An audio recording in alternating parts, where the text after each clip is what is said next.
अस्सलाम वालेकुम, मैं हूं advocate Mohammad Bilal, advocate high court. आज की इस वीडियो में हम बात करेंगे पाकिस्तान के आईटी और आईटी एनेबल सर्विसेज के टैक्स ट्रीटमेंट के बारे में, जो कि पाकिस्तान इनकम ऑर्डिनेंस 2001 के तहत एप्लीकेबल है। अगर आप सॉफ्टवेयर हाउस चलाते हैं या डिजिटल एजेंसी ओनर है या फिर फॉरेन क्लाइंट के साथ काम करते हैं तो ये वीडियो आपके लिए बहुत इंपॉर्टेंट है। पाकिस्तान में हजारों फ्रीलांसर्स और सॉफ्टवेयर हाउसेज फॉरेन क्लाइंट से काम कर रहे हैं, लेकिन एक टैक्स रूल उनके लिए जानना बहुत जरूरी है। उन्हें लगता है कि फॉरेन क्लाइंट से पेमेंट आ गई, बैंक ने टैक्स काट लिया, कहानी खत्म। लेकिन इनकम टैक्स ऑर्डिनेंस में कुछ कंडीशन ऐसी है जिनको समझना बहुत इंपॉर्टेंट है। आइए शुरू करते हैं। पाकिस्तान इनकम टैक्स ऑर्डिनेंस 2001 की सेक्शन 2 की सबसेक्शन 30AD और 30AE में आईटी और आईटी एनेबल सर्विसेज में शामिल हैं software development, software maintenance, system integration, web design, telemedicine centre, data entry operation, cloud computing services. अगर आप इनमें से कोई सर्विसेज प्रोवाइड कर रहे हैं तो आप आईटी और आईटी एनेबल सर्विसेज दे रहे हैं। लेकिन यहाँ ये इंपॉर्टेंट पॉइंट समझना बहुत जरूरी है कि अगर कोई digital agency owner, software house या फ्रीलांसर किसी लोकल क्लाइंट को अपनी सर्विसेज प्रोवाइड करता है तो उसके इनकम का tax treatment normal tax provision के मुताबिक होगा, यानी लोकल आईटी सर्विसेज पर नॉर्मल विदहोल्डिंग और इनकम टैक्स रूल अप्लाई होंगे।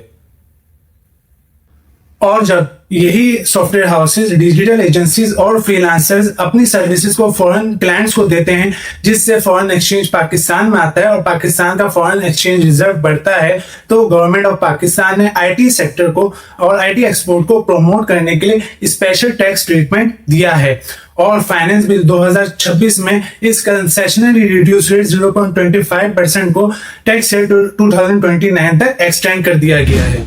सिंपल अल्फाजों में, local IT services normal tax treatment, foreign IT export special reduce rate subject to fulfilment of condition.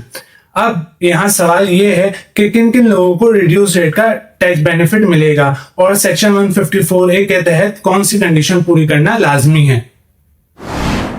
Income tax ordinance 2001 के section 154A export of services के tax treatment से related है, यानी जब कोई ऑथराइज्ड डीलर या बैंक जो state bank of Pakistan से फॉरेन एक्सचेंज डील करने का लाइसेंस डीलर है, फॉरेन रेमिटेंस रिसीव करता है और एक्सपोर्टर के अकाउंट में पाकिस्तानी रुपीस क्रेडिट करता है, तो बैंक प्रिस्क्राइब रेट के मुताबिक विदहोल्डिंग टैक्स डिडक्ट करता है।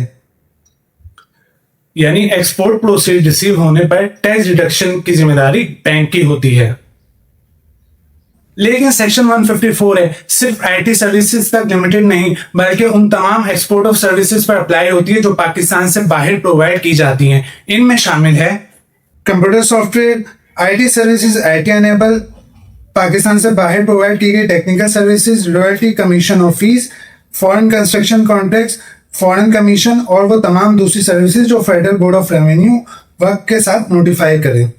ये थी हमारी आज तक की वीडियो। नेक्स्ट पार्ट में हम समझेंगे सेक्शन 154A के रिड्यूस टैक्स रेट का असल कॉन्सेप्ट, ये टैक्स रीजिंग किस तरह वर्क करती है, क्या कोई स्पेसिफिक कंडीशन कंप्लीट करना जरूरी है या सिर्फ प्रेस्क्राइब रेट पर टैक्स डिडक्ट होना ही काफी है, क्या ये फाइनल टैक्स है या इसके बाद भी कोई टैक्स लायबिलिटी रहती है।